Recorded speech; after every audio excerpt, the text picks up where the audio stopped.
माता की जय, वंदे मातरम।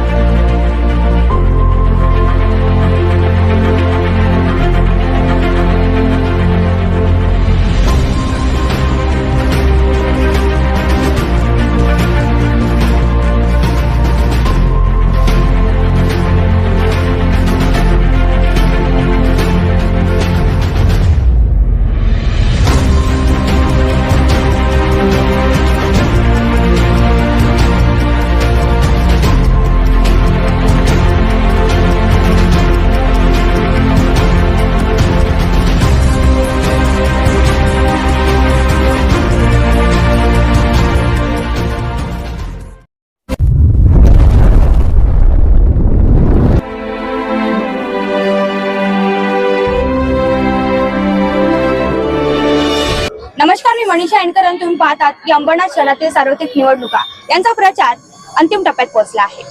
निवडणूक आयोगाच्या ब्रेक नंतर प्रचार पुन्हा एकदा प्रचंड वेगाने सुरू झाला आहे। सध्या मी आहे प्रभाग क्रमांक 16 मधील भारतीय जनता पार्टीचे उमेदवार अजित खरात। चला तर मग पाहूयात त्यांना कशा प्रकारे मतदारांचा प्रतिसाद लाभतोय। लढाई किती आहे तर तुमची तयारी कशी? आज भारतीय जनता पार्टीच्या माध्यमातून या सेकंड फेज मध्ये देखील आम्ही लढाई जी आहे ही जोरदार ठेवलेली आहे। आमची लढाई जी आहे ही जो अंबरनाथ मध्ये बोकाळलेला भ्रष्टाचार आहे तो भ्रष्टाचार मिटवण्यासाठी प्रभाग क्रमांक 16चा उमेदवार 16 अ चा उमेदवार म्हणून मी अजित सदाशिव खरात, त्याचबरोबर 16 ब च्या उमेदवार चंदा मिलिंद गान, त्याचप्रमाणे नगराध्यक्षा तेजश्री करंजुले पाटील, या सर्वांनी आम्ही एकच हाक दिलेली आहे। भारतीय जनता पार्टीचा माध्यमातून अंबरनाथचा जो भ्रष्टाचार आहे जो केलेला गेल्या 25 वर्षामध्ये जो भ्रष्टाचारांनी अंबरनाथच्या नागरिकांना पिडून ठेवलेलं आहे आणि अंबरनाथची तिजोरी खाली गेलेली आहे, त्या भ्रष्टाचाराला उत्तर देण्यासाठी नागरिक आम्हाला साथ देतील आणि त्याचबरोबर आम्ही सर्वजण या अंबरनाथच्या नागरिकांसाठी त्यांना दिलेल्या वचनासाठी कटिबद्ध आहोत। मतदारांमध्ये चैतन्य निर्माण करण्यासाठी तुम्ही बाईक रॅलीचे आयोजन केले, त्याबद्दल काय सांगाल? आमची जी बाईक रॅली आहे ती बाईक रॅली यासाठी आहे की आमच्या महाराष्ट्राचे मुख्यमंत्री देवेंद्रजी फडणवीस साहेब हे महाराष्ट्राचे लाडके मुख्यमंत्री आहेत। त्यांचं आगमन या अंबरनाथ शहरामध्ये सभेसाठी होत आहे आणि ही सभा जी आहे ही अंबरनाथकरांसाठी एक महत्त्वपूर्ण नांदी आहे। हा भ्रष्टाचार मिटवण्यासाठी देवेंद्रजी फडणवीस साहेब अंबरनाथमध्ये येत आहेत आणि त्या फडणवीस साहेबांचं स्वागत करण्यासाठी आमच्या महिला ज्या आहेत या महिला या अंबरनाथ शहरामध्ये त्यांची महिलांची रॅली घेऊन या त्यांच्या स्वागतासाठी जात आहेत।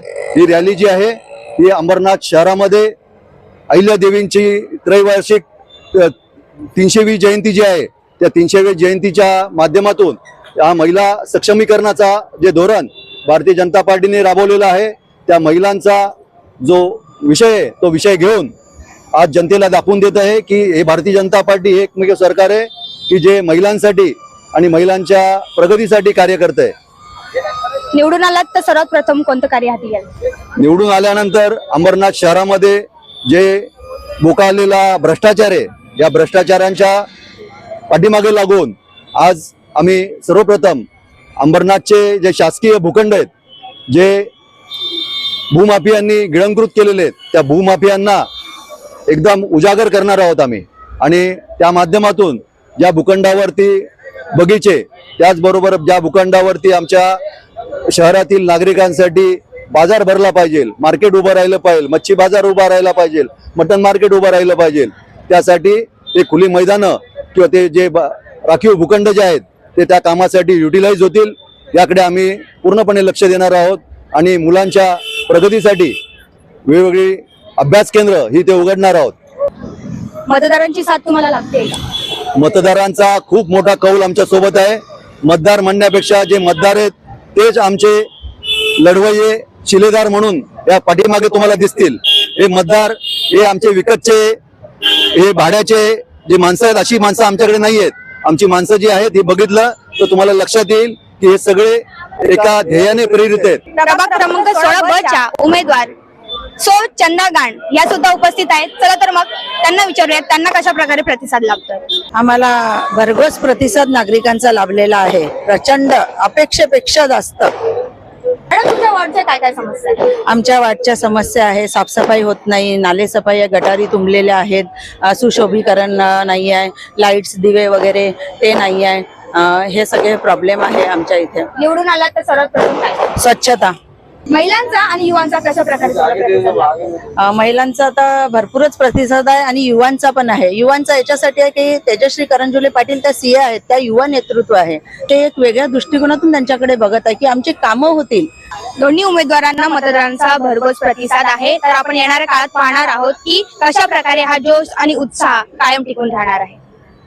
माझा आतापर्यंत जे रिडिंग आहे त्याच्यावर ना भाजप निवडून येणार असा माझा अंदाज आहे. अजित दादा. संध्या मिलिंदकर आणि अजित खरात साहेब.